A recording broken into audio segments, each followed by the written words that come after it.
फिर उस बेचारे परलोकस्थ प्राणी को अपने परिवार के किए हुए अच्छे बुरे का फल भला उसे क्यों भोगना पड़े? ये कहाँ का न्याय है?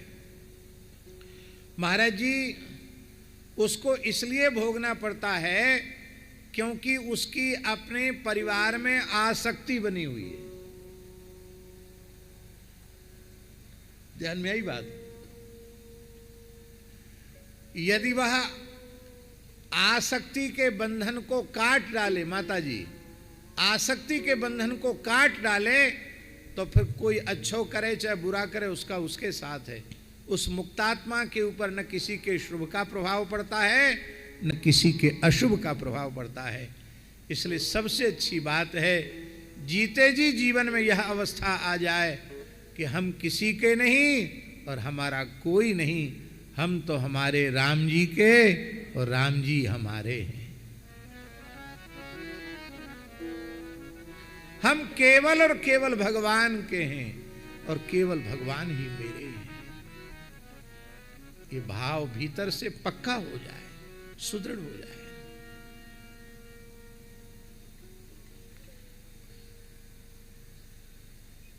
इतना ही नहीं, गुरु लोग बड़े प्रसन्न होते हैं, हमारे इतने चेले हो गए। चेलों का किया हुआ भी गुरु को भोगना पड़ता है। हाँ, लिखा है।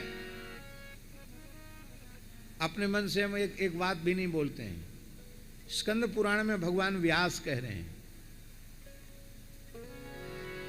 किसी को लिखना हो तो श्लोक लिख सकता है। स्कंद पुराण का श्लोक है, अमात्य दोषम राजानम जाया दोषम पतिं तथा तथा शिष्य कृतं दोषम गुरुं प्राप्नोत्य संशयम्।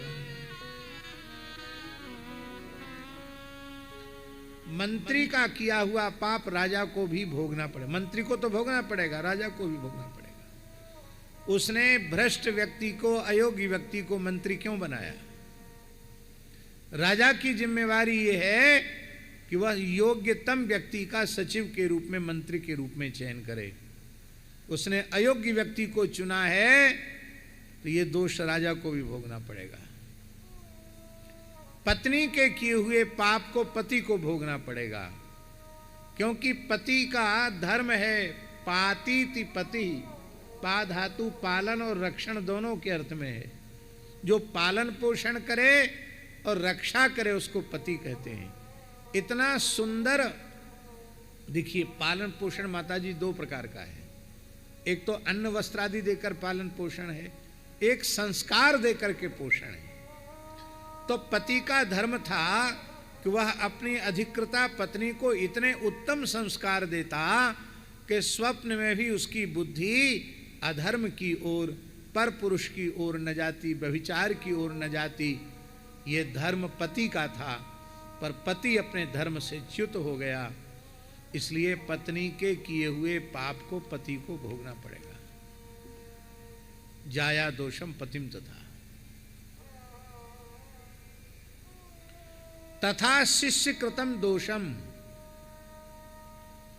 ठीक इसी प्रकार से शिष्य का किया हुआ पाप गुरु को भोगना पड़ेगा। गुरुम प्राप्नोत्य संशयम। इसलिए पहले जल्दी चेला नहीं बनाते थे लोग, खूब रगड़ते थे, फिर देखते थे कि हाँ अब है इस लायक तो कृपा करते थे, नहीं तो जल्दी शिष्य नहीं बनाते थे। अब तो एक तो साधु ही कम बन रहे हैं, साधुओं की फैक्ट्री बंद है। कहाँ से आएंगे साधु? आसमान से तो बरसेंगे नहीं, खेत से तो पैदा होंगे नहीं, किसी गृहस्थ के यहाँ से चल करके आएंगे। और गृहस्थ लोग बच्चे ही पैदा नहीं कर रहे हैं, एक कई बालक हो रहा है। अब तो एक और पद्धति चल गई कि बालक बालिका एक ही समान है, लड़का नहीं लड़की हो गई तो भी कोई बात नहीं। संयुक्त परिवार समाप्त होते चले जा रहे हैं, गृहस्थाश्रम का सुख ही समाप्त होता चला जा रहा है।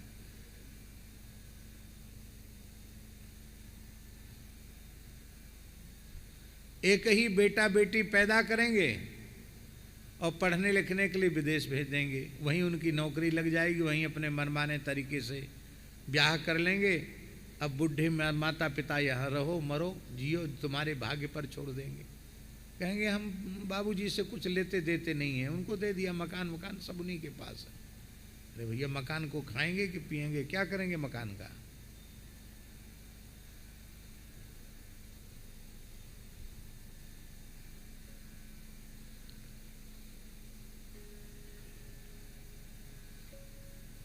कम से कम 3-4 पुत्र होना चाहिए, एक साधु बन जाए, एक सेना में चला जाए, 1-2 घर में सेवा करने में माता पिता की सेवा करें, इतना तो कम से कम होना चाहिए।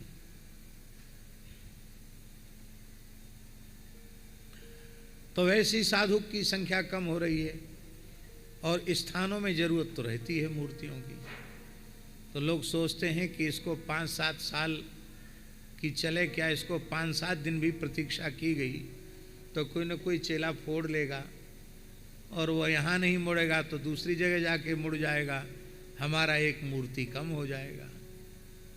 इस लालच में, इस लोभ में जल्दी शिष्य बना दिया जाता। अभी भी अपने श्री मलुक पीठ में बहुत से साधक आते हैं। हमारे यहाँ भगवत कृपा से अकाल नहीं है साधुओं का, खूब आते हैं। अच्छे पढ़े लिखे अच्छे परिवार के लड़के आते हैं। क्यों आते हैं? केवल कथा सुनकर आते हैं। कथाएं सुनकर बहुत से लोगों के जीवन बदलते हैं, लोग आते हैं। तो पहले तो हम उनको आग्रह पूर्वक उनके घर ही भेज देते हैं। माता पिता से पूछ के आए कि नहीं आए, नहीं आए तो जाओ माता पिता के पास जाओ, अकेले हो माता पिता की सेवा करो। भगवत प्राप्ति में गृहस्थाश्रम बाधक तो है नहीं, जाओ घर में रहो।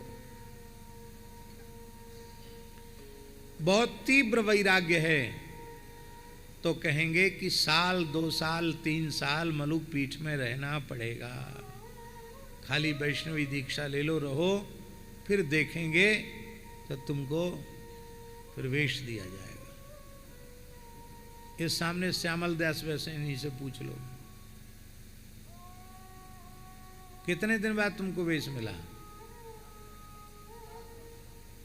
7 साल सब जगह घूम भटक लिए, जब देख लिया कि अब ये घर जाएगा नहीं, किसी काम का नहीं है, तब श्यामल दास को फिर कई संतों ने कहा महाराज आपने तो बाबा जी बनाया नहीं, बिना बाबा जी बने कमंडल लिए घूम रहा है, तो आप वेश दे दो। तो फिर वेश दे दिया, श्यामल दास जी को वेश दे दिया। एक बात है, गंगादास के भी संस्कार शुरू से ही बहुत अच्छे थे। अच्छे का मतलब सामने की प्रशंसा नहीं है, मतलब शुरू से ही परिवार से कोई मोह ममता नहीं, संसार से कोई संपर्क संबंध नहीं, गुरु स्थान में गुरु सेवा में पूरी निष्ठा। लेकिन ये जितने बालक हैं कम से कम 12 वर्ष पास में रह गए, 12 साल के बाद गंगादास को विरक्त वेश दिया है। आज ठाकुर जी की कृपा से जहां कहीं मैदान में खड़ा कर दो वहां से ये हिलने वाले नहीं हैं। जो सेवा सौंप दो उस सेवा को पूरे तन मन प्राण की शक्ति लगा करके करते हैं। ये तो भैया गुरु जी की सेवा भले थोड़ी कम करो, कोई बात नहीं है, पर ऐसा कोई काम नहीं करना कि करो तुम भोगें गुरु जी। तथा शिष्य कृतम दोषम गुरुम प्राप्नोत्य संशयम। इसलिए महाराज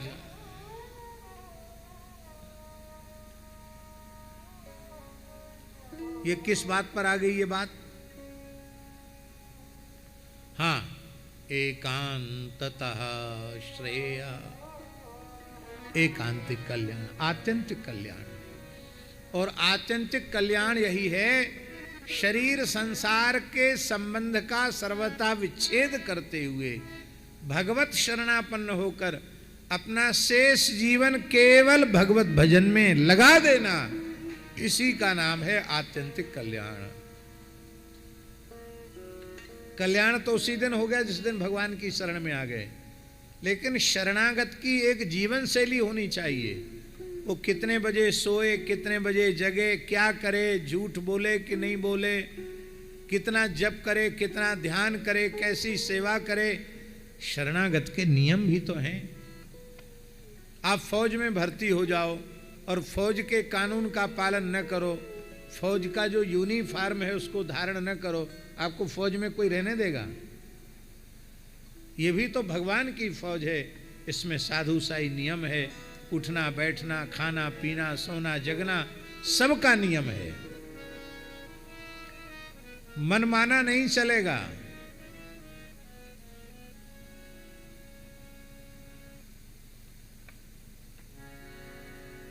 साधक प्रकृति के जीव को सर्वोत्तम पक्ष है 4 घंटे से अधिक सोना नहीं चाहिए, पर्याप्त है।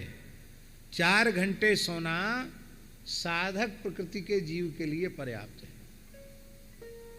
पूरा विश्राम शरीर को मिल जाएगा। बाकी जितना समय है वो केवल सेवा के लिए है और भगवत स्मरण के लिए है। लेकिन क्या करें, हम आपको उपदेश कर रहे हैं, हम खुद ही सो जाते हैं।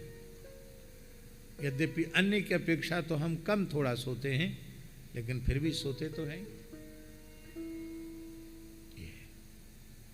तो आत्यंतिक कल्याण का साधन जो आपने बताया हो वो आप बतावें, जिस कल्याण के बाद अकल्याण की संभावना निरस्त हो जाए। हे भगवान, कलयुगी मनुष्य अल्पायु होते हैं, उनकी आयु बहुत कम है। सब 100 साल नहीं जीते हैं, 70-75 में ही जय सिया राम। ज़्यादा से ज़्यादा 80 का अनुपात है।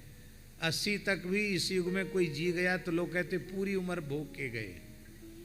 100 साल तो बहुत कम लोग रहते हैं। पुराने महात्मा जी जाते हैं। हमारे लेधोरा वाले महंत जी हैं, 2-3 साल हो गई। तो हमने कहा महाराज जी आपका शताब्दी महोत्सव मनाएंगे। धनंजय दास की कथा थी, तो प्योर बुंदेली बोलते हैं वो। बोले का मनाओ? मैंने शताब्दी, 100 साल के हो जाओगे तो शताब्दी मनाएंगे। बोले हम 3 महीना बाड़ू हो गए। बाड़ू माने ज़्यादा हो गए, 100 साल से 3 महीना ज़्यादा हो गए, और आप हमारी उम्र घटा रहे हो। और अभी भी महाराज, ये तो 2-3 साल पुरानी बात है, इस समय उस हिसाब से 103 वर्ष की आयु लगभग उनकी होगी। लेकिन अभी भी दोनों समय आरती स्तुति में उपस्थित होते हैं। आज नए नए साधु आरती स्तुति में खड़े नहीं होते। आरती स्तुति में बोले हम और क्या तो कर सकते हैं, बैठ के स्तुति भी नहीं कर पाएंगे क्या पुराने संत? तो एक तो अल्पायु हैं, फिर 4 प्रकार के दोष कलयुगी प्राणियों में लगे हुए हैं।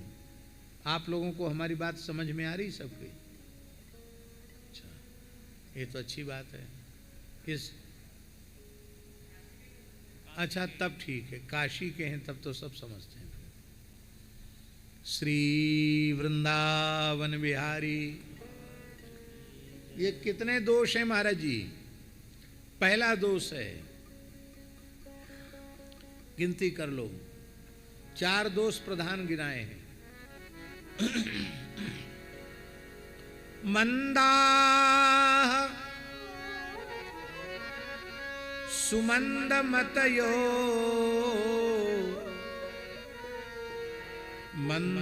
मंदभाग्या युपद्रुता। पहला दोष है मंदाह। मंदाह का अर्थ है अलसाह। कलयुगी मनुष्य, उसका पहला दोष है वो महा आलसी है। महाराज जी, अग्र स्वामी जी महाराज ने अपनी वाणी में लिखा है, चाकरी चोर। क्या लिखा है? चाकरी चोर हाजिर कवल, इतने ऊपर आस, गाडर आनी उनको बांधी चरे कपास। श्री स्वामी अग्रदेवाचार्य जी महाराज कह रहे हैं कि चाकरी चोर सेवा में चोरी करते हैं, न गौ सेवा करें, न संत सेवा करें, न गुरु सेवा करें, न ठाकुर सेवा करें। और हाजिर कवल, खाने के नाम पर हर समय तैयार हैं। शौचालय में बैठे होंगे तो भी कहेंगे जी आया, इतने तैयार हैं खाने के लिए। और इतने ऊपर आस, इतने पर भी आशा लगाए हैं कि सप्तावरण भेद कर ब्रह्मलोक का अतिक्रमण करके तब हम भगवान के गोलोक वैकुंठ साकेत में जाएंगे। अरे भले आदमी, नरक में ठौर नहीं मिलेगा। चाकरी चोर हाजिर कवल, खाने पीने में आलसी नहीं है, भजन में आलसी हैं, सत्संग में आलसी हैं, सेवा में आलसी हैं। इसलिए माताजी पुराने समय में गुरुजन नियम दे देते थे, इतनी माला तो जपना ही है। ये नियम किस लिए है? नियम इसलिए थोड़े ही है कि इतनी माला जपो उसके बाद प्रपंच करो।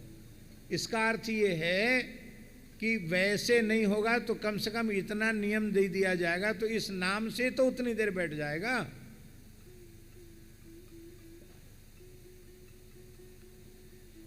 राम भजन में आलसी, भोजन में होशियार, तुलसी ऐसे जीव को बार बार धिक्कार। करुणानिधान वाले महाराज जी सुनाते हैं कि गुरु जी सीधे साधे थे और चेला बहुत चतुर चालाक था। कहा बेटा अमुकदास, कहा गुरु जी आज्ञा। बोले देखो ब्रह्मवेला हो गई है, चलो थोड़ा गौ सेवा कर दो। कहा गुरुजी और सब आता है, बस यही नहीं आता, गाय बड़ी मरखनी है, कोई सींग चला दिया, किसी गाय ने पैर चला दिया तो आपके चेला का विग्रह खंडित हो जाएगा, फिर उल्टे आपको ही सेवा करनी पड़ेगी। गुरुजी चुप हो गए, कुछ नहीं बोले, गौ सेवा को मना कर दिया। तो बोले बेटा थोड़ा झाड़ू लगा लो, सोहनी सेवा कर लो। बोले गुरुजी एक दिन आपने कथा में कहा था अहिंसा परमो धर्म, अब अंधेरा है, पता नहीं कौन चीट कीड़े मकोड़े कोई मर जाएंगे, दोष लगेगा, अब फिर देखेंगे बाद में, अभी तो नहीं, अभी तो थोड़ा अंधेरा है। गुरुजी चुप हो गए। कहा ठीक है चलो गौ सेवा हमने कर ली, झाड़ू बुहारू हमने कर लिया, अब स्नान ध्यान कर लिए हो, मंदिर में चले जाओ। कहा गुरुजी एक दिन आपने कहा था कथा में कि सेवा पूजा में 32 अपराध होते हैं, हम तो बहुत नए नए चेला हैं, हमसे तो 64 हो जाएंगे, डबल हो जाएंगे अपराध, आप ही कर लीजिए सेवा। तो गुरुजी ने बेचारों ने सेवा भी कर ली ठाकुर जी की। कहा बेटा अमुकदास रसोई तो बना लो। बोले आश्चर्य है गुरुजी, आप बिल्कुल सर्वज्ञ हैं, जो चीज़ हमको नहीं आती वही आप करने को बोलते हैं, और तो सब आपकी कृपा से आता, बस यही नहीं आता है।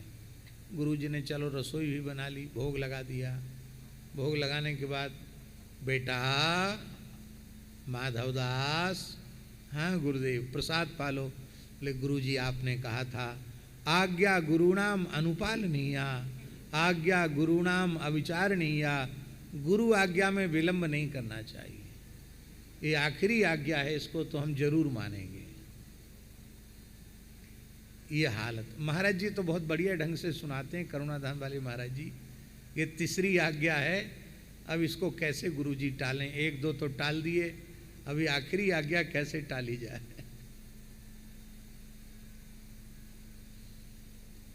ये पहला दोष है साधन में प्रमाद, दूसरा दोष है सुमंदमती। सुमंदमती का अर्थ है पागल को मंदमती कहते हैं, और जो है तो चतुर चालाक बुद्धिमान पर नाटक पागल के जैसा कर रहा है उसको कहते सुमंदमती।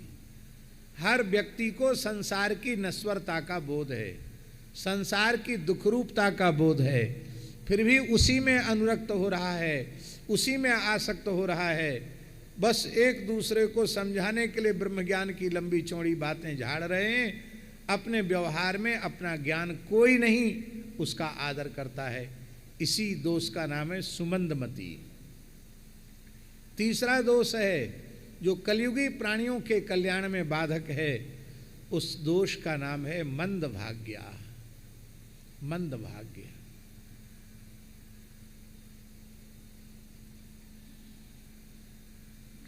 बहुत ध्यान देकर के सुने। जैसे माता पिता अभी इस जन्म में मिले हैं, जैसे संत सद्गुरु मिले हैं, जैसा अनुकूल समय इस समय मिला है, यह भी फिर मिलने वाला नहीं है। न ऐसे माता पिता मिलेंगे, न ऐसे संत सद्गुरु मिलेंगे।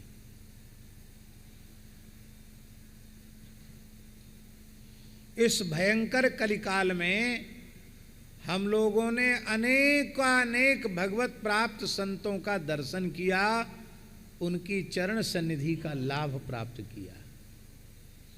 लेकिन हम आत्मनिरीक्षण करें, ऐसे भगवत प्राप्त संतों के निकट रहकर भी हमने क्या सीखा। ये तीसरा दोष है मंदभाग्य।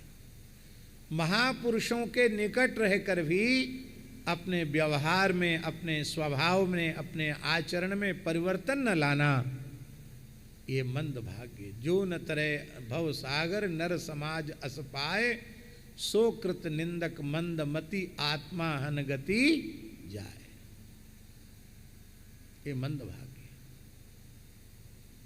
हम कितने संतों का नाम गिनावें। पूज्य सद्गुरुदेव श्री भक्तमाली जी महाराज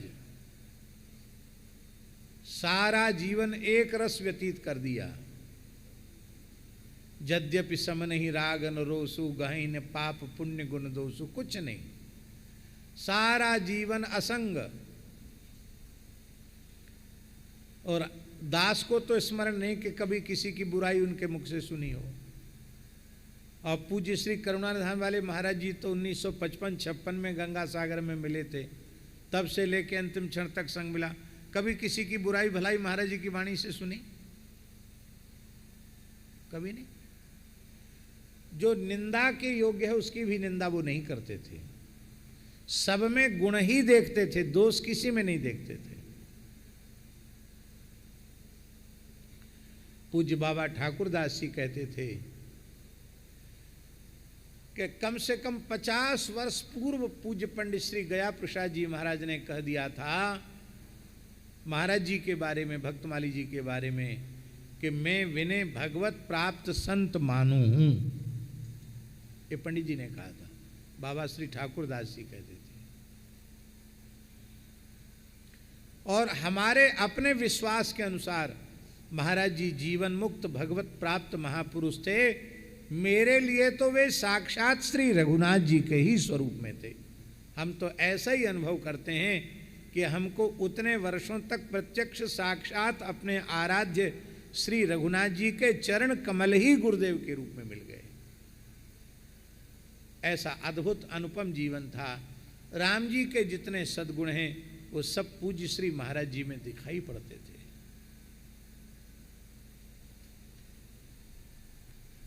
पूज्य पंडित श्री जगन्नाथ प्रसाद भक्तमाली जी महाराज, पूज्यपाद श्री सुदामा दास जी महाराज, पूज्य श्री स्वामी रामर्षण दास जी महाराज, पूज्य श्री उड़िया बाबा जी महाराज, पूज्य स्वामी श्री अखंडानंद जी महाराज, पूज्य श्री धर्म संघ वाले गुरु जी, पूज्य श्री रामानुज प्रपन्नाचार्य गुरु जी, पूज्य चैतन्य कुटी वाले बड़े महाराज जी, ये सबके सब महापुरुष, पूज्य श्री रामर्षण कुंज वाले महाराज जी, ये सबके सब भगवत प्राप्त दिव्य महापुरुष थे। लेकिन इन संतों के, भगवत प्राप्त संतों के निकट पहुंचकर उनका चरण स्पर्श करके उनकी वाणी सुनकर भी हम अपने स्वभाव में, अपने जीवन में कितना परिवर्तन लाए। ये तीसरा दोष है मंदभाग्य। और आखिरी दोष है जीव के कल्याण में जो बाधक है, उस दोष का नाम है उपद्रुता, उपद्रवग्रस्त जीवन। उपद्रव क्या है? व्यसन का ही नाम उपद्रव है।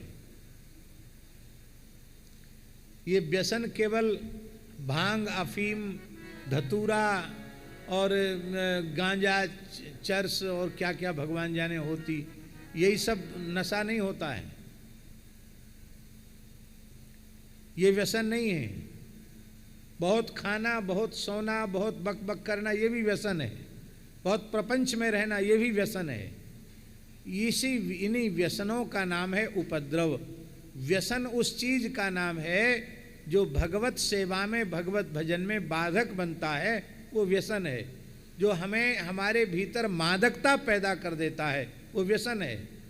वो व्यसन भी भगवान से दूर करने वाला है। चौथा दोष है व्यसन युक्त जीवन, उपद्रवग्रस्त। व्यसन को उपद्रव कहा गया है। व्यसन क्या है हमारे जीवन का? व्यसन ही हमारे जीवन का उपद्रव है। और उपद्रव जहां रहेगा वहां अशांति रहेगी। व्यसन करना हो तो किस चीज के व्यसन करना?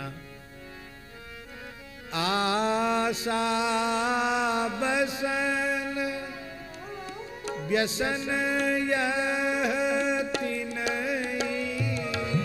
आशा वसन व्यसन यह तीनई।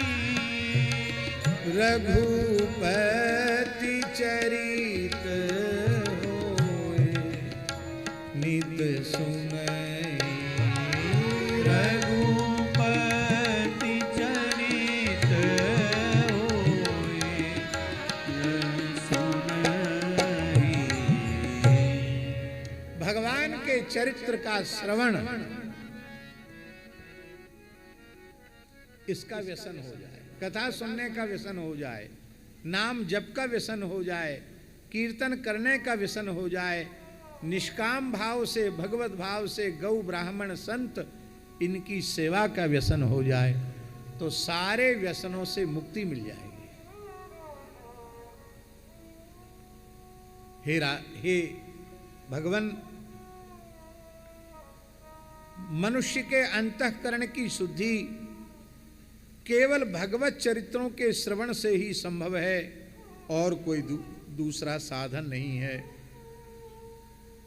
हे भगवान, आप भगवान के अवतार कथाओं का वर्णन करें, क्योंकि उनके श्रवण की हमारी बड़ी अभिलाषा है।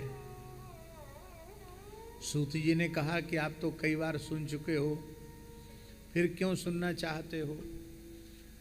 तो शौनकाद ऋषि कह रहे हैं, वयम तु न वितृप्याम उत्तम श्लोक विक्रमे यृण्वताम रसज्ञानाम स्वादु स्वादु पदे पदे। आप जितना सुनाते चले जा रहे हैं, उतना ज्यादा हमारे सुनने की इच्छा और प्रबल होती चली जा रही है, हैं? राम, इसलिए आप भगवान के अवतार चरित्रों को सुनावें, भगवान कृष्ण बलराम के मंगलमय चरित्रों को सुनावें। भगवान ने माया मनुष्य बनकर के कौन कौन सी अद्भुत लीलाएं की। हे भगवान, भयंकर कलिकाल आ गया है, यह जानकर हम लोग नैमिषारण्य क्षेत्र का आश्रय लेकर के 1000 वर्ष में पूर्ण होने वाले यज्ञ का आश्रय लेकर के बैठे हैं, और कथा श्रवण के लिए पर्याप्त समय लेकर के बैठे हैं। आप कृपा करके हमको कथा सुनाइए। भगवान श्री कृष्ण ने जब अपनी लीला का संवरण कर लिया, तो धर्म किसकी शरण में गया? आप कृपा करके बताइए। सूत जी बड़े प्रसन्न हुए, और सूत जी ने मंगलाचरण में अपने गुरुदेव श्री शुकदेव भगवान का स्मरण किया, और भगवान के सर्वप्रथम 24 अवतारों का स्मरण किया। वैसे इस प्रकरण में केवल 22 अवतार हैं। यहाँ जो अध्याय में आए हैं उनकी संख्या 22 है। आगे ब्रह्मा जी और नारद जी के संवाद में फिर अवतारों की चर्चा है, उनको मिलाकर ये 24 अवतार होते हैं। हंस और हयग्रीव 2 अवतार इसमें नहीं है, 2 को मिला देने पर 24 हो जाते हैं। और लिखा है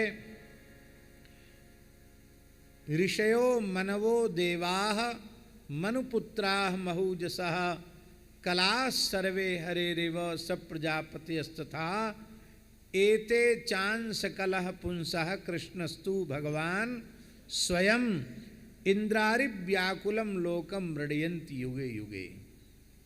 ये 24 अवतार तो अवतार हैं ही, ऋषि मनु देवता मनुपुत्र प्रजापति ये सब भगवान के अंशावतार कलावतार ही हैं।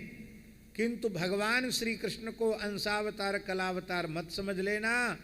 भगवान श्री कृष्ण परिपूर्ण परब्रह्म परमात्मा स्वयं भगवान हैं, जो बारंबार वह जब दैत्यों के अत्याचार से लोग व्याकुल हो उठते हैं, तब भगवान बारंबार धर्म रक्षण के लिए, अधर्म की समाप्ति के लिए, दुष्टों के दमन के लिए और धर्म स्थापन के लिए भगवान अवतार लेते हैं। यहाँ महाराज जी एते चांस कलह, इसमें चकार का प्रयोग क्यों किया गया? च जो है वो अव्यय है और चा अव्यय का अर्थ है अनुक्त समुच्चयार्थो चकारा। चा माने और, तो और का अर्थ क्या है? इसका मतलब है 24 अवतारों में श्री रामावतार और श्री कृष्णावतार ये दोनों परिपूर्ण अवतार हैं। देखिए 9वें स्कंध में जहाँ राम जी का चरित्र सुखदेव जी बोल रहे हैं, वहाँ खट्वांगाद दीर्घबाहुश्च रघुस्तस्मात् प्रसुस्रवा अजस्ततो महाराजः तस्मात् दशरथो भवत् तस्यापि भगवान ऐसा साक्षात, वहाँ साक्षात शब्द का प्रयोग है, साक्षात ब्रह्ममयो हरि अंशांसेन चतुर्धागात पुत्रत्वं प्रार्थित सुरई श्री राम लक्ष्मण भरत शत्रुघ्ना इति संज्ञाया। और जब कृष्णावतार का प्रकरण आया तो फिर सुखदेव जी ने वही दोहराया, अंशेन साक्षात भगवान भवायन, अंशेन साक्षात भगवान। ये साक्षात ब्रह्म साक्षात भगवान शब्द का भागवत जी में 2 ही अवतारों के लिए प्रयोग किया है, श्री रामावतार और श्री कृष्णावतार। इसलिए राम कृष्ण के गुण गाना यही हमारे भारतवर्ष की संस्कृति है, यही हमारे भारतवर्ष की सभ्यता है। हमारे यहाँ साधुओं में बोलते राम कृष्ण भज बारंबारा चक्र सुदर्शन है रखो सिया हरि नारायण गोविंद भज रामा कृष्ण गो। ये पंगत की धुन है। हाँ, अब तो धुन ही खत्म हो गई। नहीं, साधु लोग जब बैठते पंगत में माता जी, तो बैठने की धुन क्या है? जय सीताराम सीताराम सीताराम जय सीताराम, जय राधे श्याम राधे राधे श्याम जय राम। ये बैठने की धुन है, पंगत लग रही है, इसका मतलब पत्तल फिरने तक ये है। और जैसी सामग्री परोसना आरंभ हुआ, सामग्री में सबसे पहले नमकीन नहीं परोसा जाता, कच्ची रसोई हो तो महाप्रसाद पहले, और पक्की रसोई हो तो पहले मिठाई पहले परोसी जाती है, नियम है। और जैसी पारस आरंभ हुआ तब सिया हरि नारायण गोविंद भज रामा कृष्ण गोविंद, सिया हरि नारायण गोविंद भज रामा कृष्ण गोविंद।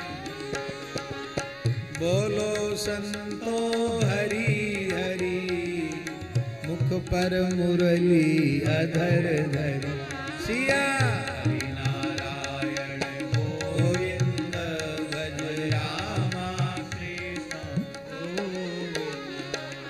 गोविंद नाम विसारोगे जीती बाजी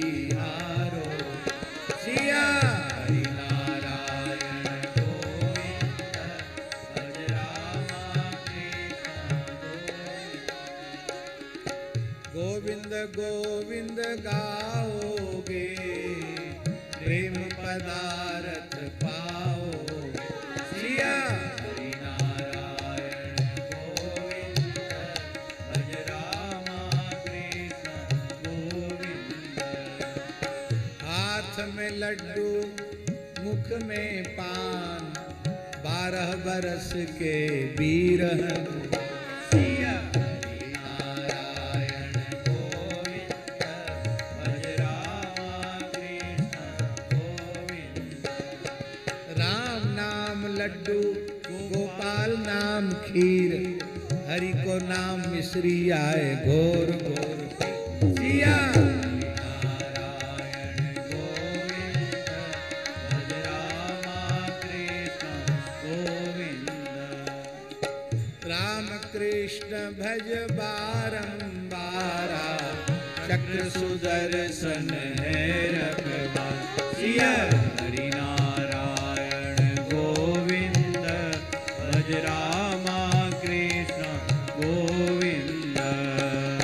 भोजन करत बुलावत राजा, नहीं आवत तजबाल समा। सिया हरि नारायण गोविंद भज रामा कृष्ण गोविंद। निगम नेति शिव अंत न पावा, ताहि धरे जननी हटिदा। सिया हरि नारायण गोविंद भज रामा कृष्ण गोविंद। धूसर धूर भरे तनु आए, भूपति बिहसी गोद बैठा। सिया हरि नारायण गोविंद भज रामा कृष्ण गोविंद। खूब लंबा कीर्तन होता है, जितने व्यंजन परोसे जाएंगे उतना लंबा कीर्तन होगा। और जब पूरी पंगत पत्तल परोस गई, तब जेवत संत हरिहर करें धन पुरुषन के भाग, तिनके गृह पावन भये संत पधारे आए। बोलो संतो मधुरी सी वाणी श्री हरे। और फिर महाराज पूरे 4 धाम सप्तपुरी और कहाँ कहाँ की जय बोलते हैं, बड़ी जय। सब खीर ठंडी, सब पुआ ठंडे, सब तस साग सब्जी दाल भात सब शीतलपुर को चला जाता है। हाँ,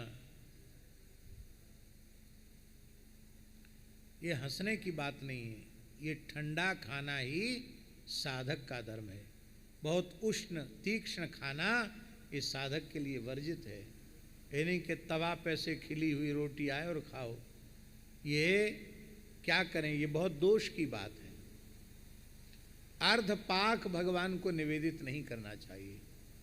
पूरी रसोई बन जाए, लंगर उतर जाए, इसके बाद मंदिर में थाल चला जाए, भोग लगने के बाद आवे सब मिला दिया जाए, तब पंगत हो। ये गरम गरम बना बना करके खिलाना परोसना, ये साधुशाही परंपरा नहीं है, ये अभी कुछ समय से चली है।